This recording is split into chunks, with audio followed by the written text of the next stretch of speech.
Yn y fideo hwn, byddwn nhw'n dangos sut i osod a defnyddio'r lechen XP Pen. Dyma declyn defnyddiol y gellid ei ddefnyddio yn ystod eich gwersi e-sgol.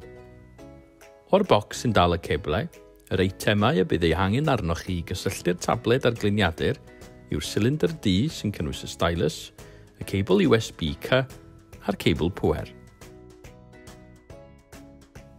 Mwyn cysylltu'r tablet gyda'r gliniadur, yn gyntaf bydd angen i chi osod y cebl pŵer yng nghefn y lechen, a chofio gosod y plwg i mewn i soced pŵer.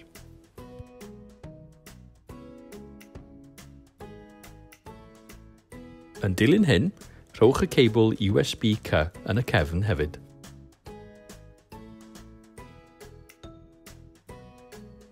Dyma olwg agosach o ble mae angen i'r ceblau fynd.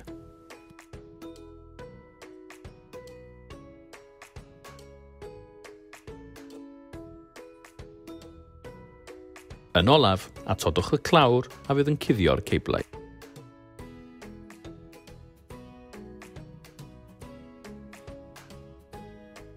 Unwaith fydd y ceblau wedi'w cysylltu, cymerwch ochr arall y cebl USB-C a'i gysylltu gyda'r gliniadur. Yna, trowch y lechen XP Pen ymlaen trwy wasgu'r botwm pŵer sydd wedi'i leoli ar dop y ddyfais. Bydd y lechen yna'n troi ymlaen, a bydd sgrin y gliniadur yn cael ei ddyblygu i'r lechen. I wneud yn siŵr bod y gliniadur a'r lechen yn gweithredu fel dwy sgrin, gwasgwch y botwm Windows a'r botwm P gyda'i gilydd, a newidiwch y gosodiadau o Duplicate i Extend. Nesaf, i sicrhau bod lleoliad y sgriniau'n gywir, cliciwch ar y botwm dde ar sgrin y gliniadur a chlicwch ar Display Settings.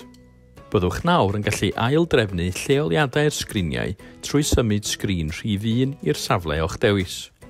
Mae sgrin 1 yn cynrychioli'ch gliniadur ac mae sgrin 2 yn cynrychioli'r lechen. Unwaith y byddwch yn hapus, cliciwch ar Apply.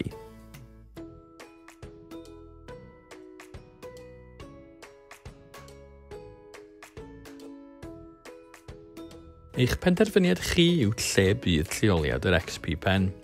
Bydd y lechen yn gweithredu fel bwrdd gwyn rhyngweithiol, lle gallwch anodi ar eich cyflwyniadau, ac yna bydd y gliniadur yn cael ei ddefnyddio i weld a gwylio'r myfyrwyr. Gellid gwthio'r gliniadur y tu ôl i'r tablet, neu gellir ei osod i'r ochr.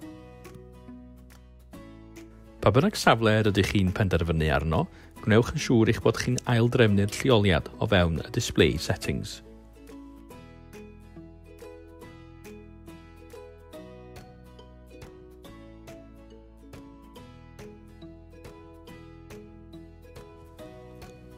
Yn ystod eich gwersi e-sgol, bydd y gliniadur yn cael ei ddefnyddio i gyrchu Microsoft Teams a chynnal eich sesiynau ar-lein.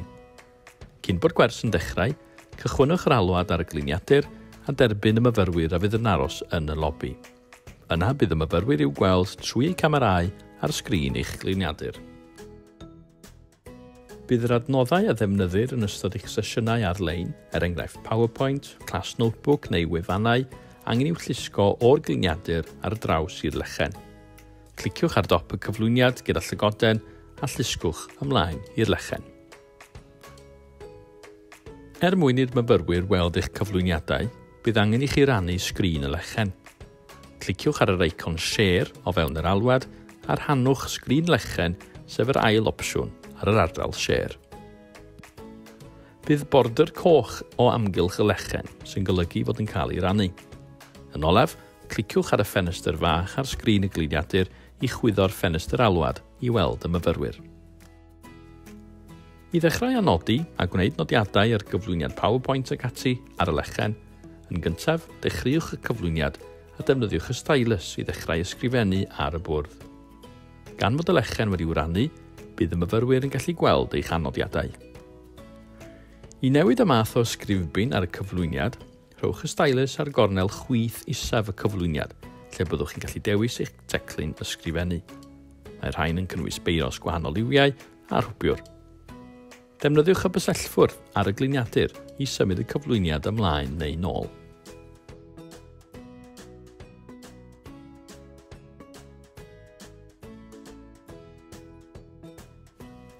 Mae'r un egwyddor yn berthnasol i OneNote neu Class Notebook.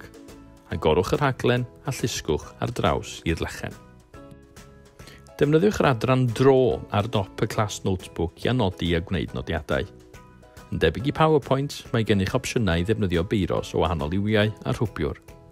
Mae yna hefyd opsiwn pellach o fewn Class Notebook, gan gynnwys ychwanegu siapiau a newid y cefndir.